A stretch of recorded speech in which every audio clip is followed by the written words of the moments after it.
जय माँ भवानी आनंद लहरी। जगत सूते धाता हरिरवती रुद्र क्षपयते तिरस्मर्वन्ये तत्स्वमपि वपुरी सस्तिरयति सदा पूर्वं सर्वं तदितमनुगम्हाति च शिव तव ज्ञामालम्ब्य क्षणचलितयोर्भूलितकयोः। हे जगत जगतन्य तुमरी निर्देश रे ब्रह्मा सृष्टि करियछन्ति। एही सृष्टि को विष्णु पालन करुअछन्ति। रुद्र याकू उपयुक्त समय रे संहार करुअछन्ति। ईश्वर एही सृष्टिर गतिस्त्रोतरे लिप्त न होई जोग बलୟରେ सुप्त निश्चल अवस्थारे रहियछन्ति। महेश्वर एही सृष्टिर प्रसूति स्थिति नाशन प्रधान कारण रूपरे लिप्त। एही समस्त क्रिया तुमरी इंगितरे गतिशील। सुतरां एही देवता माने सृष्टि निमन्ते तुमको आराधना करुअछन्ति। त्रयाणां देवानां त्रिगुणजनितानां तव शिवे भवेते पूजा पूजा तव चरणैर्योज विरचितां तथा हि त्वत्पादो वदन मणिपाठ्यस्य निकटे तित्वा हेते शश्वतमुकुलितकरोतं सुमुकुटा। हे रुद्राणी तुमर पाद पूजा कले तीनोटी प्रधान गुण पूजन सत्व रज तम गुण को पूजा करिबा सहित समान। यार अर्थ ब्रह्मा विष्णु महेश्वरंकर पाद पूजा सहित मध्य समान। अर्थात हे देवी तुमर पाद पूजा करिबा अर्थ ब्रह्मा विष्णु महेश्वरंकर पूजा करिबा।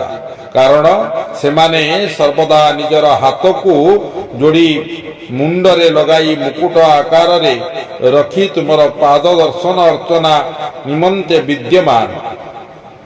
विरंति पंचत्वं व्रजति हरिपाप्नोति विरति विनाशं कीनाशो भजति धनदो जाति निधनम् वितन्द्री माहेन्द्री विततिरपि समिलित दृशाम् महासंरोस्मिन् विहरति सती त्वत्प्रतिरसोः। हे मात सृष्टिर संहार समय रे समस्त देवता महाप्रलय रे लीन होई जाइथांती। विष्णु कालांतकर जम धनपति कुबेर तथा इंद्र समस्ते समदशा भोग करंती। केवल महादेव ये महाप्रलय को ग्रास करी विराजमान होइथांती। सुधामाप्यासाद्य प्रतिभय जरा मृत्युहरणि विपव्यन्ते विश्वे विधिशतखमखाद्य दिविशदा कराळं जतखेडं कबलिततवत कालकलनाम् न संभोस्तो नूलं जननि तव ताटक मध्यमा महिमा।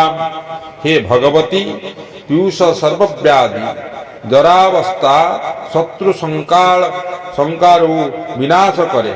अमृत पान कले एही समस्त दुर्दशारु रक्षा मिलिथाए। किंतु इंद्र ब्रह्मा अन्य देवता माने समुद्र मंथन रु जात अमृत को पान करिथिले सुद्धा महाप्रलय समय अचेतन रहंती। किंतु महादेव अमृत पान करि नथिले से पान करिथिले हलाहल विष। तथापि महाप्रलय काल रे तांकर कोनोसी परिवर्तन घटे नाही। यार कारण कोन? हे मात तुमे जान यार कारण शिव तुमर पाणी ग्रहण करियछन्ति। तुमर आत्म प्रकाशर महिमा तुमर परम स्वाधीत हेतु से मृत्युंजय अटन्ति।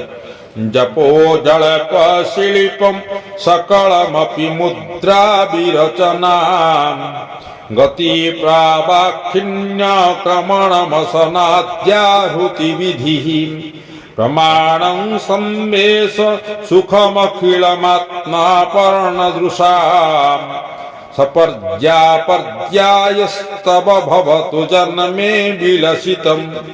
मां संकटतारिणी ମୁଁ ଦୈନନ୍ଦିନ ଜୀବନରେ ଯେତେବେଳେ ଯେଉଁ କାର୍ଯ୍ୟ କରୁଅଛି ତାହା ତୁମରି ଆରାଧନାର ବସ୍ତୁ ହେଉ।